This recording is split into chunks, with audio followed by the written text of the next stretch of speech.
Good morning students, स्वागत है बेटा ऑनलाइन क्लासेज में। मैं मोहन किराड़। तो स्टूडेंट्स, हम बात कर रहे हैं 12th क्लास पॉलिटिकल साइंस की।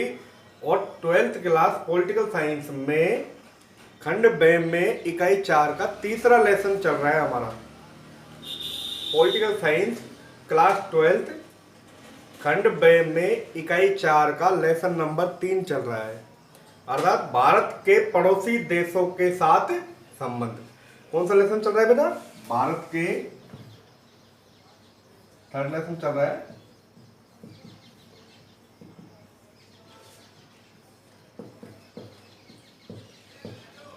भारत के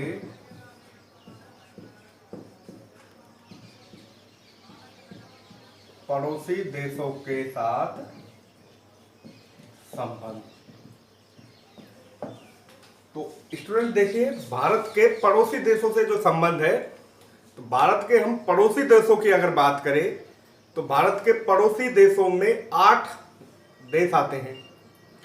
शुरुआत से अगर हम बात करें, अफगानिस्तान, चीन, नेपाल, तिब्बत, श्रीलंका, म्यांमार, ठीक है ना, ये देश आते हैं भारत के पड़ोसी देशों में।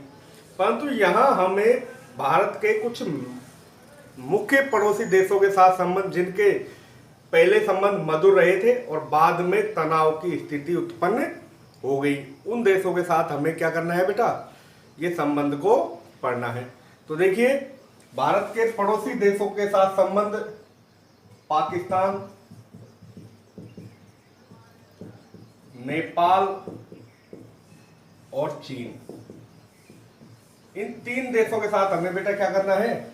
ये संबंध पढ़ना है, ठीक है ना। तो देखिए, भारत के पड़ोसी देशों में ध्यान देना, भारत के पड़ोसी देशों में सर्वाधिक महत्वपूर्ण और बेहद संवेदनशील संबंध वर्तमान समय में चीन, नेपाल और पाकिस्तान के साथ बने हुए हैं।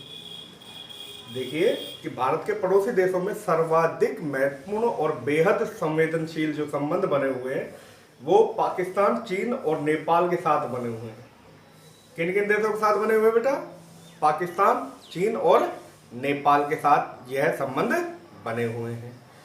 ध्यान देना, हम बात कर रहे हैं पाकिस्तान की, चीन की और बेटा नेपाल की। आगे देखिए कि भारत इन 3 देशों के साथ पहले मित्रतापूर्ण संबंध स्थापित करता था। जैसे कि भारत की विदेश नीति का प्रमुख लक्ष्य है वसुधैव कुटुंबकम की भावना अपनाना, कि सारा विश्व एक परिवार की तरह रहे। और भारत की विदेश नीति की जो विशेषताएं थी, शांति और सह अस्तित्वपूर्ण की नीति थी, ठीक है बेटा, साथ देने की नीति थी।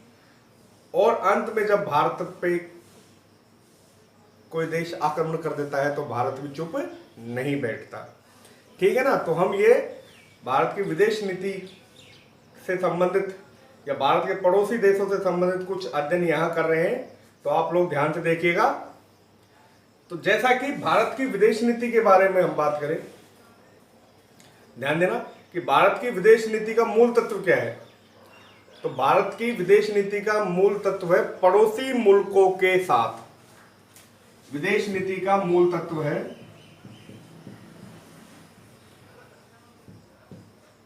पड़ोसी मुल्क, मुल्क कह दो या बेटा पड़ोसी देश कह दो, है ना। तो पड़ोसी देशों के साथ, ध्यान देना, पड़ोसी देशों के साथ सद्भाव, शांति और मैत्रीपूर्ण संबंध रखे।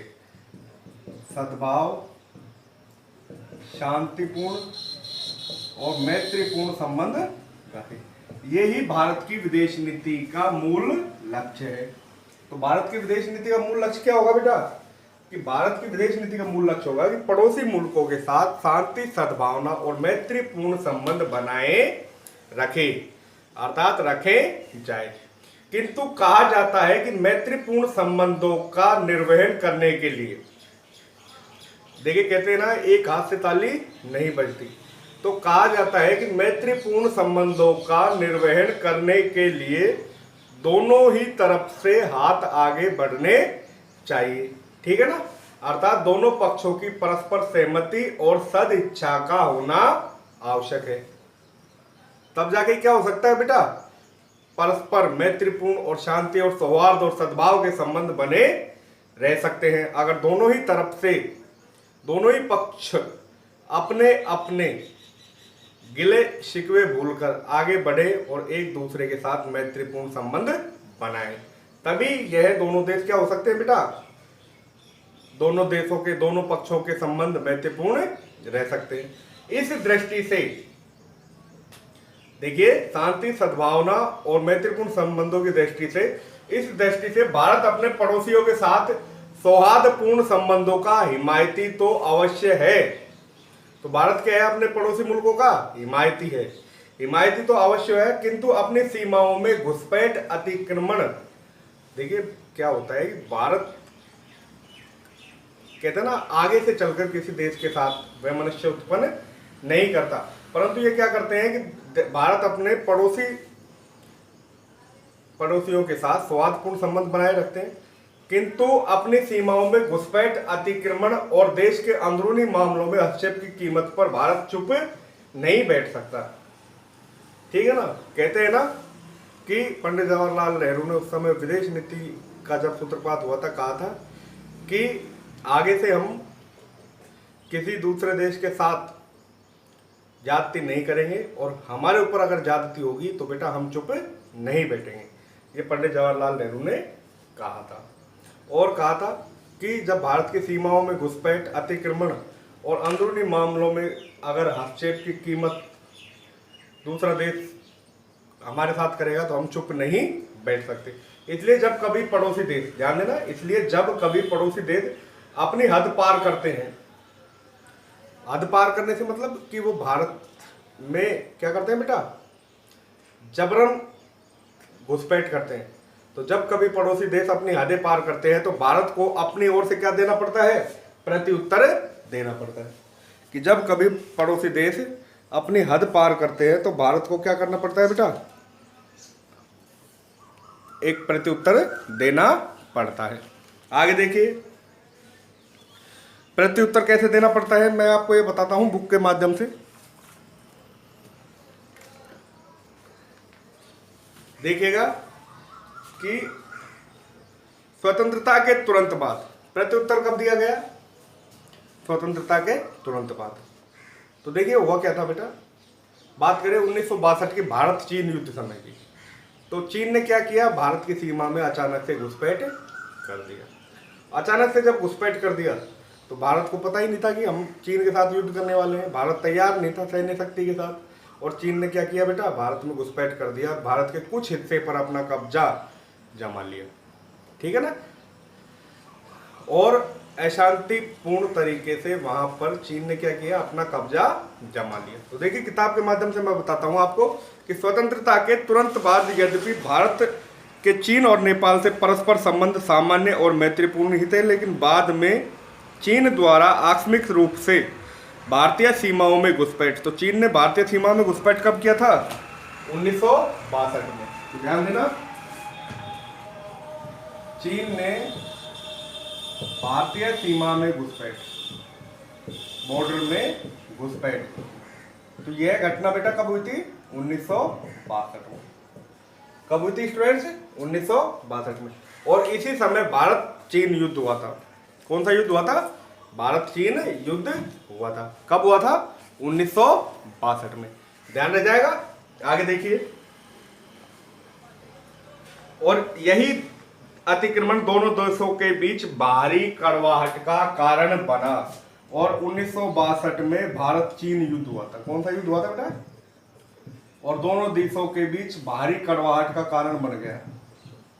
किसका कारण बन गया, बाहरी कड़वाहट का।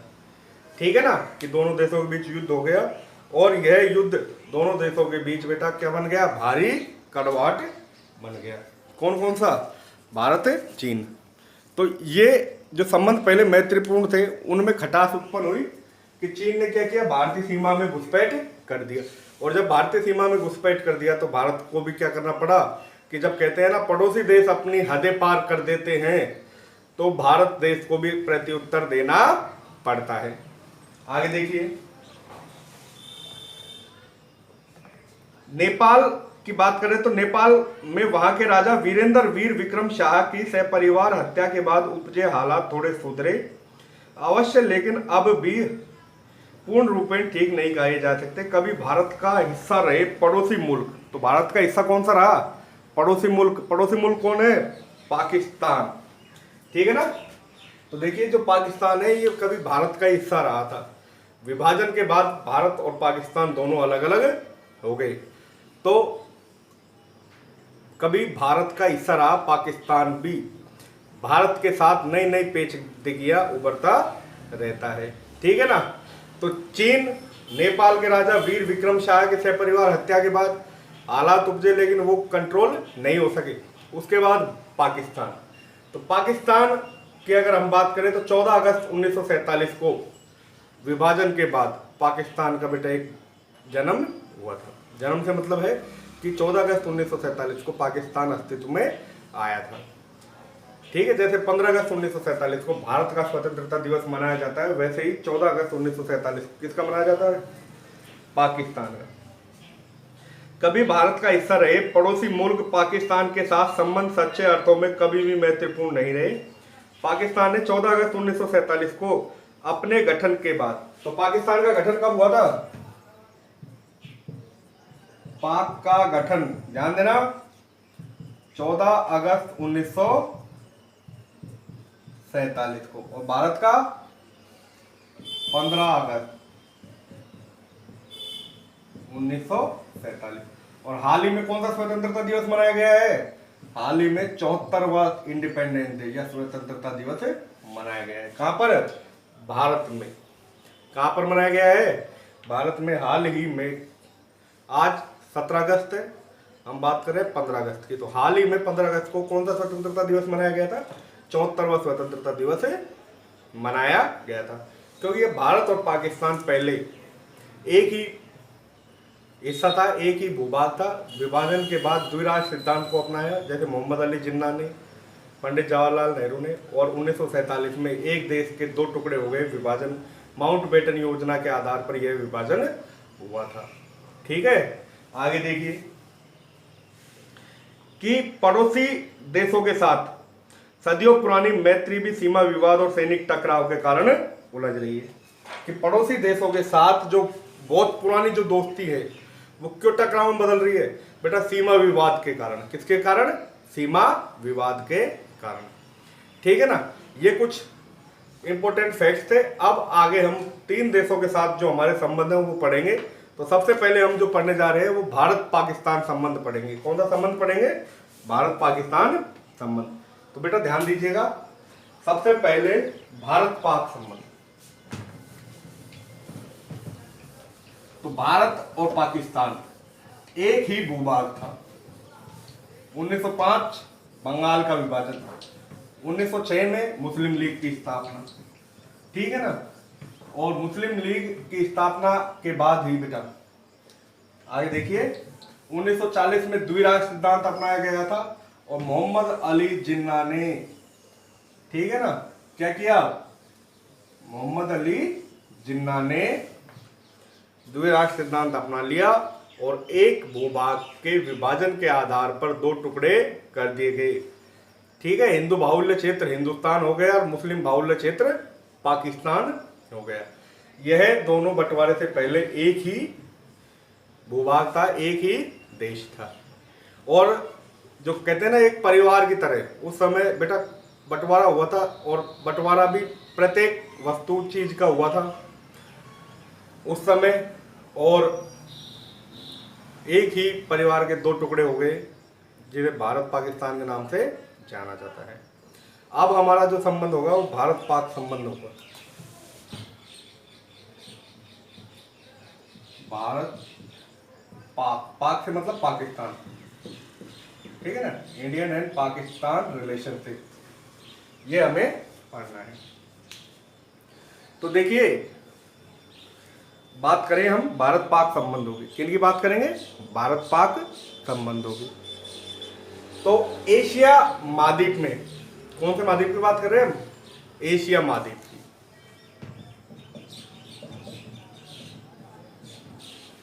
एशिया महाद्वीप में ब्रिटिश उपनिवेशवाद। उपनिवेशवाद का मतलब होता है बेटा, औपनिवेशिक का मतलब होता है कि जब हम किसी दूसरे देश के अधीन रहकर कार्य करते हैं। औपनिवेशिक या उपनिवेशवाद का मतलब होता है जैसे भारत ब्रिटिश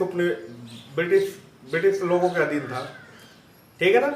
तो ब्रिटिश उपनिवेश अर्थात भारत किसके अधीन था? ब्रिटिश लोगों के, अंग्रेजों के अधीन था, ब्रिटेन के लोगों के अधीन था। तो एशिया महाद्वीप में ब्रिटिश उपनिवेशवाद की समाप्ति के साथ एक नए संघर्ष की शुरुआत हुई। कि ब्रिटिश जो सरकार की बात कर रहे हैं वो एशिया महाद्वीप में ब्रिटिश उपनिवेशवाद की समाप्ति। तो ब्रिटिश उपनिवेशवाद की समाप्ति 1947 में। भारत आजाद 15 अगस्त 1947 को, पाकिस्तान 14 अगस्त 1947 को। तो एशिया महाद्वीप में ब्रिटिश उपनिवेशवाद की समाप्ति के साथ एक नए संघर्ष की शुरुआत हुई, जिसके परिणाम स्वरूप इस क्षेत्र में शांति शब्द का लोप हो गया। कि ब्रिटिश उपनिवेश के बाद, ठीक है ना, एक नए संबंध उपजे और इस संबंधों में शांति शब्द, पीसफुल, ठीक है ना, तो शांति शब्द का क्या हो गया बेटा? लोप हो गया। कि यहां इन दो देशों के बीच शांति कभी बनी ही नहीं रही। और यह संघर्ष है दो पड़ोसी देशों का संघर्ष। तो यह संघर्ष किसका है? दो पड़ोसी देशों का संघर्ष है, जिसे भारत पाक संघर्ष के नाम से भी जाना जाता है।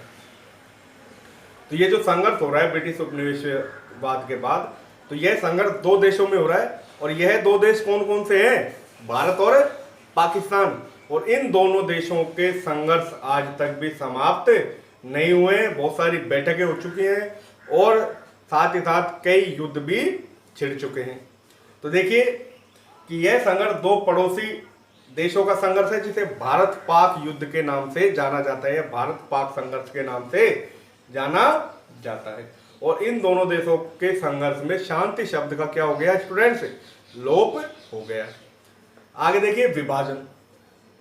किसकी बात कर रहे हैं? विभाजन। विभाजन का मतलब होता है बेटा बांटना,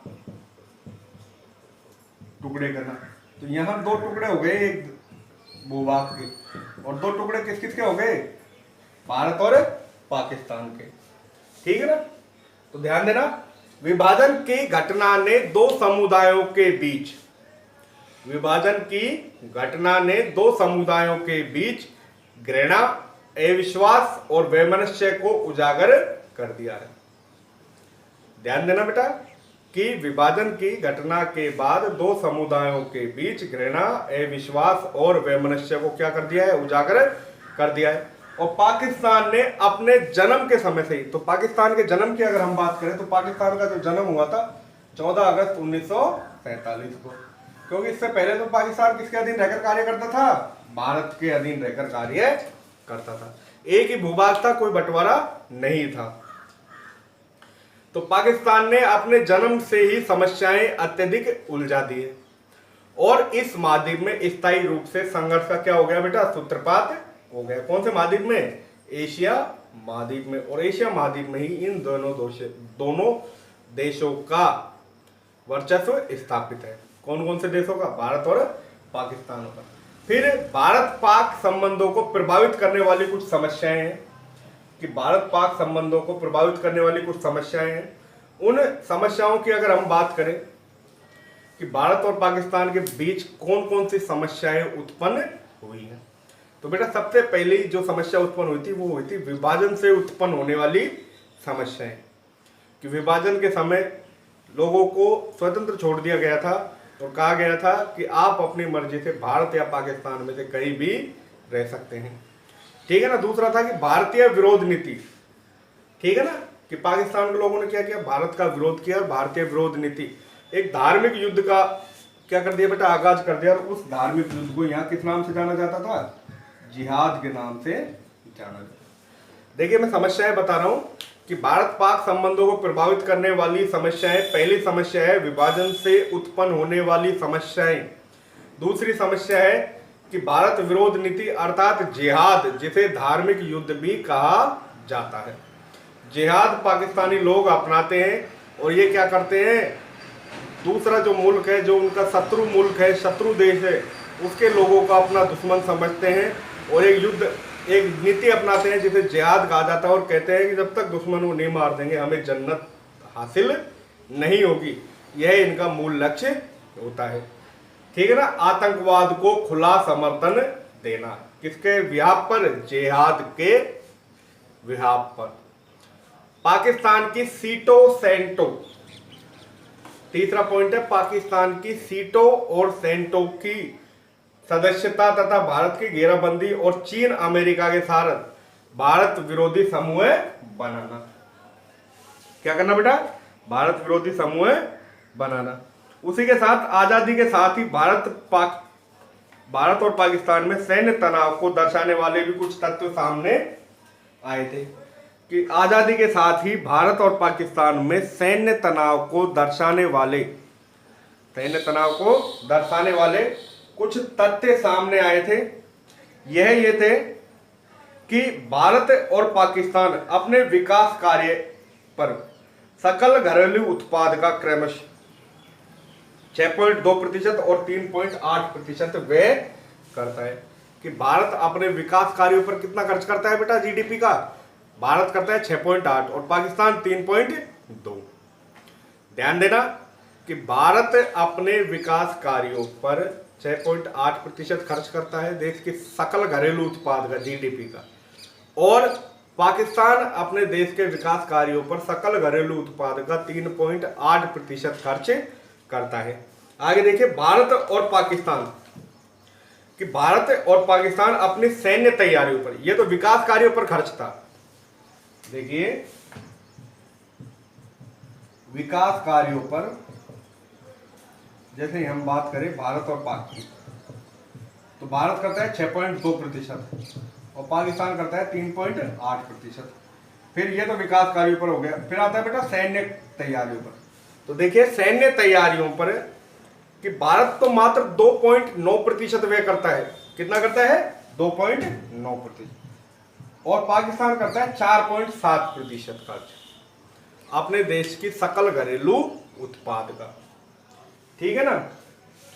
और पाकिस्तान जिहाद और आतंकवाद से जुड़ी गतिविधियों पर अपने सकल घरेलू उत्पाद का 8% से भी अधिक खर्च करता है, जबकि भारत इस क्षेत्र में 0 है।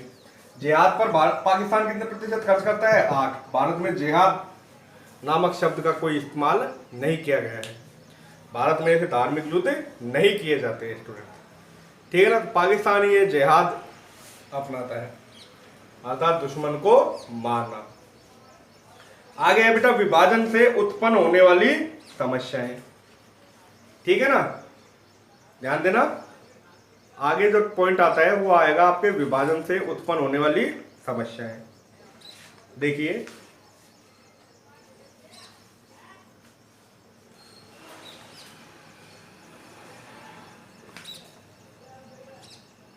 कि विभाजन से उत्पन्न होने वाली समस्याओं की हम बात कर रहे हैं बेटा, और भारत विरोधी नीति से उत्पन्न होने वाली समस्याओं और आतंकवाद को खुला समर्थन। ठीक है। देखिए कि भारत को आशा थी कि देश के विभाजन के बाद, भारत को उम्मीद थी कि देश के विभाजन के, तो देश का विभाजन कब हुआ था, 1947 में। ध्यान रह जाएगा कि भारत को आशा थी कि देश के विभाजन के बाद शांति और आपसी मेल जोल को क्या मिलेगा, बढ़ावा मिलेगा, परंतु ऐसा हुआ नहीं।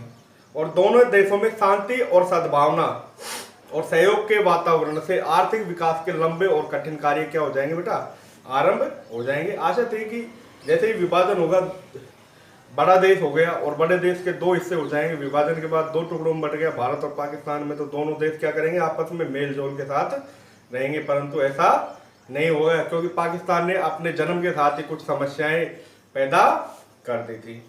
ठीक है ना। तो विभाजन से उत्पन्न होने वाली जो समस्याएं थी उनमें से कुछ प्रमुख समस्याएं ये है। पहली, जैसे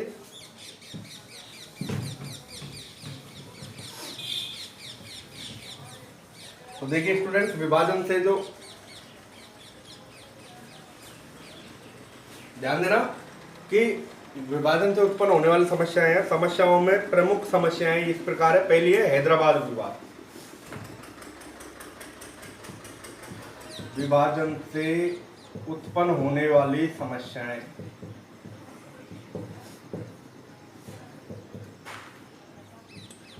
विभाजन से उत्पन्न होने वाली समस्याएं।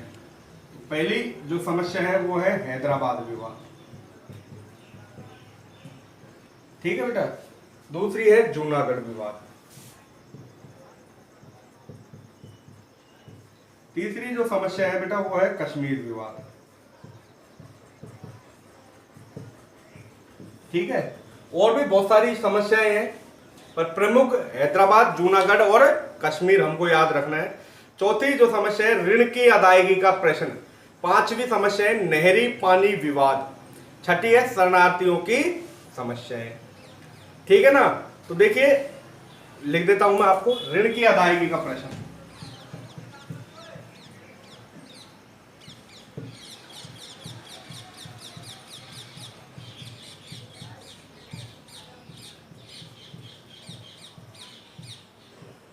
नहरी पानी विवाद, ठीक है बेटा। और शरणार्थियों की समस्याएं, जो शरणार्थी लोग आते हैं, रिफ्यूजी जो लोग आते हैं, उनको भी बेटा ये समस्याएं हैं जो विभाजन के समय उत्पन्न होने वाली समस्याएं हैं। तो ध्यान देखिए, विभाजन से उत्पन्न होने वाली समस्याओं में पहली जो समस्या है हैदराबाद विवाद। तो हैदराबाद विवाद में क्या हुआ था बेटा कि हैदराबाद का जो शासक था, निजाम, वो था मुस्लिम, और वहां की जो जनता है हैदराबाद की, वो अधिकतर कैसी है बेटा, मुस्लिम जनता है। कैसी जनता है, मुस्लिम जनता, सॉरी हिंदू जनता है। और वहां का राजा मुस्लिम था। तो वहां के राजा ने जनता के विलय पत्र, मतलब उस समय रियासतों को स्वतंत्र छोड़ दिया गया था कि कोई भी रियासत किसी भी देश में जाकर मिल सकती है। दो देश जो हुए थे विभाजन के बाद, भारत और पाकिस्तान। तो इन तीन रियासतों ने बेटा भारत में ही विलय हुआ था। भारत में विलय के बाद इन्होंने बहुत ज्यादा मशक्कतें करवाई थी। कौन कौन सी रियासत थी, हैदराबाद, जूनागढ़ और कश्मीर। क्योंकि हैदराबाद के राजा क्या थे बेटा, मुस्लिम थे, निजाम। वहां की जनता थी हिंदू, जनता हिंदुस्तान में मिलना चाहती थी और राजा पाकिस्तान में मिलना चाहता था। ऐसे ही कश्मीर में हुआ था, वहां के राजा थे राजा हरि सिंह। तो वो क्या करते थे बेटा, वो राजा हरि सिंह थे हिंदू, और वहां की जो जनता थी वो मुस्लिम बाहुल्य थी। तो जनता पाकिस्तान क्षेत्र में जाना चाहती थी और राजा हिंदुस्तान में आना चाहता था। और विलय पत्र पर 22 अक्टूबर 1947 को कश्मीर ने भी भारत को अपना समर्थन दे दिया। इसी तरह से ये कुछ विभाजन से उत्पन्न होने वाली समस्याएं, कई बार पूछ लेता है कि विभाजन से उत्पन्न होने वाली समस्याएं कौन कौन सी हैं। ये समस्याएं हैं, ध्यान रखना आप लोग, ठीक है बेटा, कि कौन कौन सी समस्याएं हैं विभाजन से उत्पन्न होने वाली। कि विभाजन से उत्पन्न होने वाली भारत पाक समस्याओं में सबसे प्रमुख समस्या कौन सी है, और विभाजन से उत्पन्न होने वाली सबसे प्रमुख समस्या कश्मीर विवाद है, जिसका हम अध्ययन करेंगे, ठीक है ना। आगे देखिए,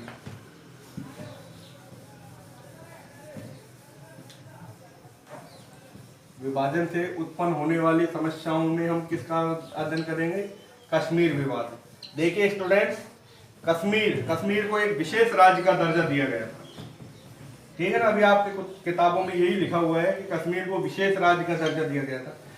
तो कश्मीर को जो विशेष राज्य का जो दर्जा दिया गया था वो अनुच्छेद 370 के तहत दिया गया था, ठीक है ना। कश्मीर विवाद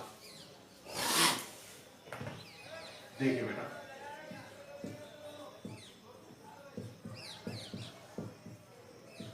यह जो कश्मीर विवाद है ये दो देशों के बीच चल रहा है, जैसा कि आप सभी जानते हैं। और यह दो देश कौन कौन से हैं स्टूडेंट्स, भारत और पाकिस्तान। कौन कौन से दो देश हैं, भारत और पाकिस्तान। देखिए कि यह जो समस्या है कश्मीर की, ये भूमि और पानी की समस्या नहीं है बेटा। कश्मीर की जो समस्या है भूमि और पानी की समस्या नहीं है, यह दोनों देशों के लोगों और उनकी मान मर्यादा और उनकी प्रतिष्ठा का सवाल है। ये जो कश्मीर विवाद चल रहा है ये भूमि पानी की समस्या नहीं है, यह समस्या भूमि या पानी की नहीं है, बल्कि यह दोनों देशों के लोगों और उनकी मान मर्यादा और प्रतिष्ठा का प्रश्न है। किसका प्रश्न है? मान मर्यादा और प्रतिष्ठा का। कश्मीर विवाद मान मर्यादा व प्रतिष्ठा का प्रश्न है।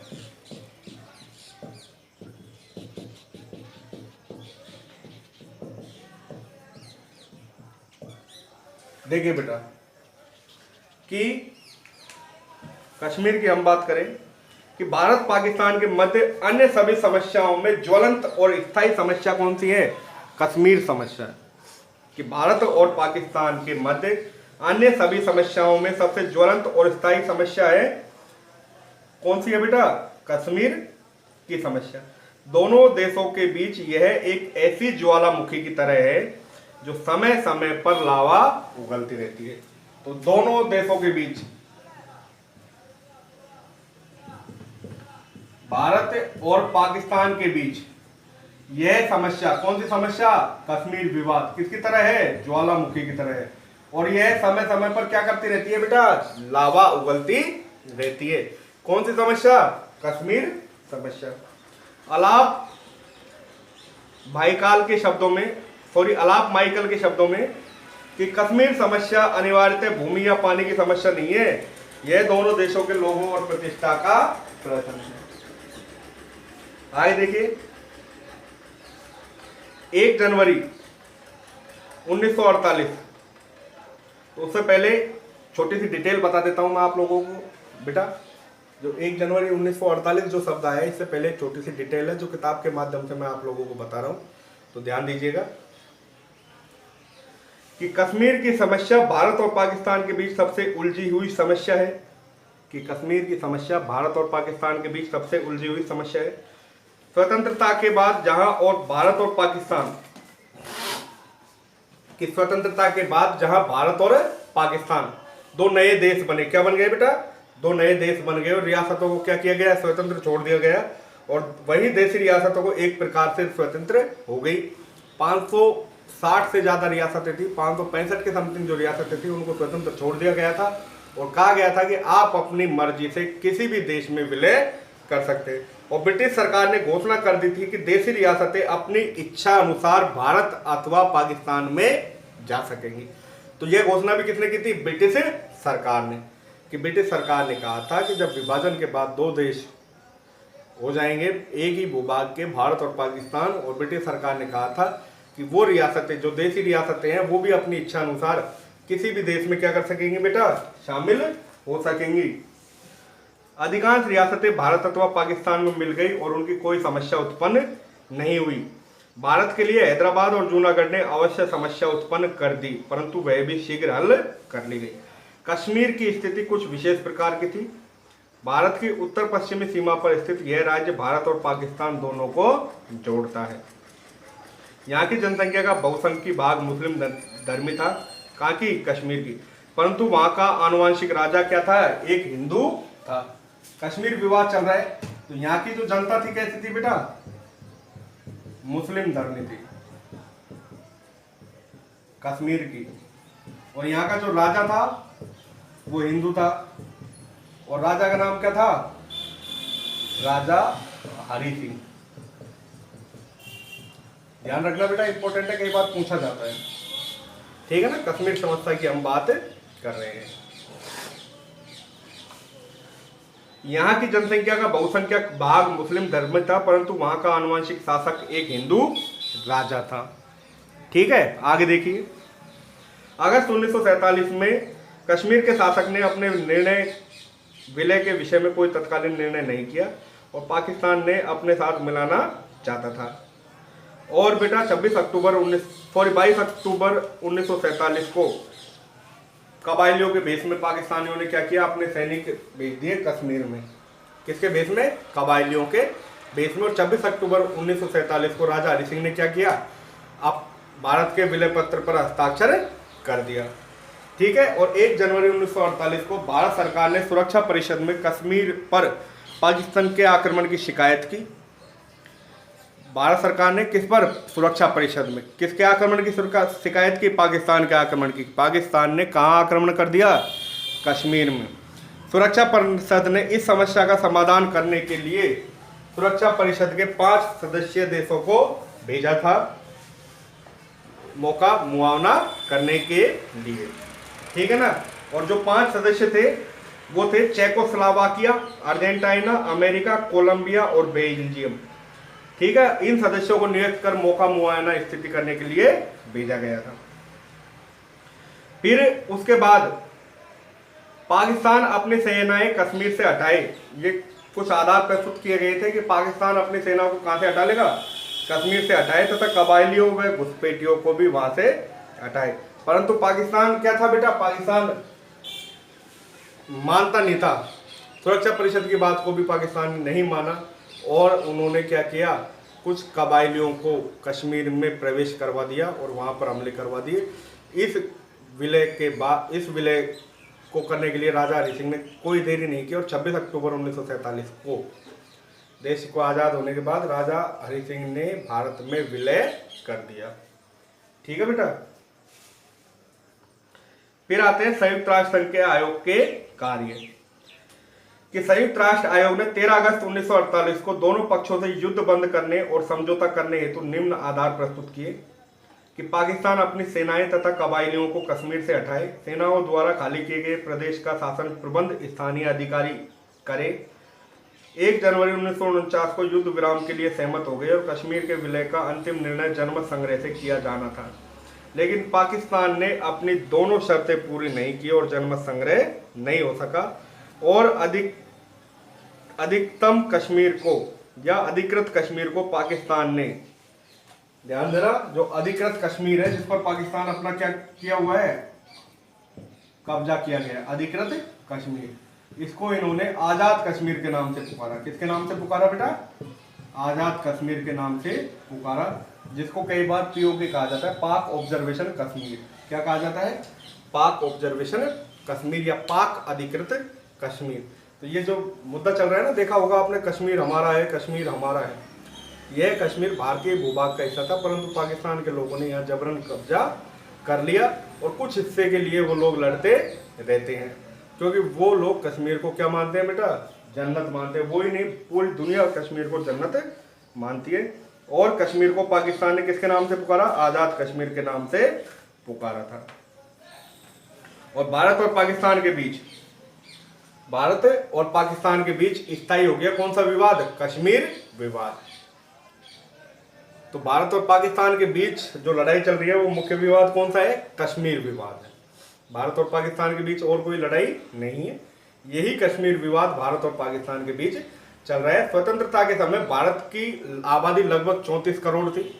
उस समय भी भारत जनसंख्या की दृष्टि से दूसरे स्थान पर था और वर्तमान में भी भारत जनसंख्या की दृष्टि से दूसरे स्थान पर ही है, ठीक है ना। और अपने पड़ोसियों के साथ हमारे संबंध शांतिपूर्ण रहते तो आर्थिक सांस्कृतिक बात भी बढ़ाई जा सकती थी, ठीक है बेटा।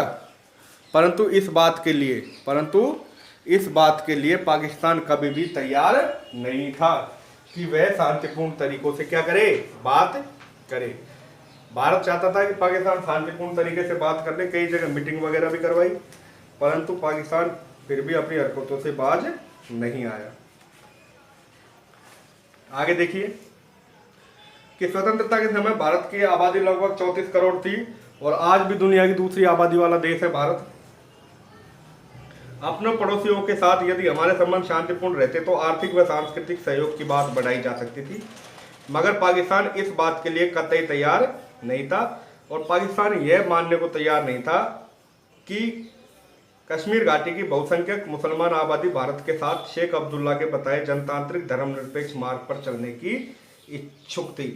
पाकिस्तान इस बात को बहुत जल्दी भूल गया था और 26 अक्टूबर कि धन व धर्म का सहारा लेकर पाकिस्तान ने इस विवाद को धार्मिक रंग देकर अत्यंत गंभीर बना दिया। कश्मीर का मुद्दा भारत की सुरक्षा व अखंडता से जुड़ा हुआ मुद्दा है। जो कश्मीर का मुद्दा है भारत की सुरक्षा व अखंडता से जुड़ा हुआ मुद्दा है। मैंने पहले ही कहा था कि ये भूमि और जल का कोई मुद्दा नहीं है, ये प्राण प्रतिष्ठा सुरक्षा व अखंडता का मुद्दा है।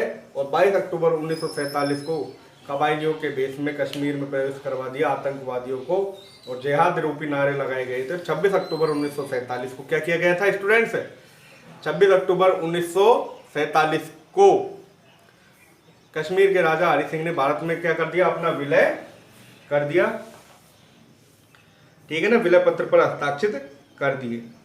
उसके बाद जो पॉइंट आता है बेटा वो आता है कश्मीर का विशेष दर्जा। जैसा कि आप सभी जानते हैं कि भारतीय संविधान की धारा 370 के तहत कश्मीर को विशेष दर्जा, जैसा कि आप सभी जानते हैं कश्मीर को जो विशेष दर्जा दिया गया था भारतीय संविधान की धारा 370 के तहत दिया गया था। तो भारतीय संविधान की धारा 370 के तहत जम्मू कश्मीर राज्य ने अपना अलग संविधान बनाया। किसने? जम्मू कश्मीर राज्य ने अपना एक अलग संविधान बनाया। इस व्यवस्था ने जम्मू कश्मीर राज्य को देश की मुख्य धारा से अलग थलग रखा। कश्मीरी नेताओं के और वहां के कुलीन शासक वर्ग के अहंकार को तुष्ट किया और अलगाववाद की भावनाओं को प्रोत्साहित किया।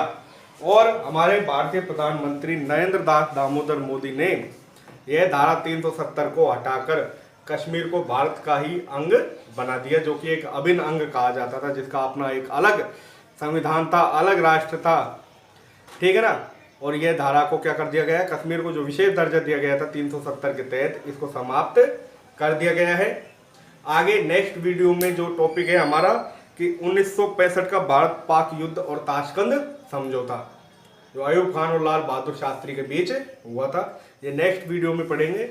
ध्यान से पढ़िएगा, समझिएगा। धन्यवाद।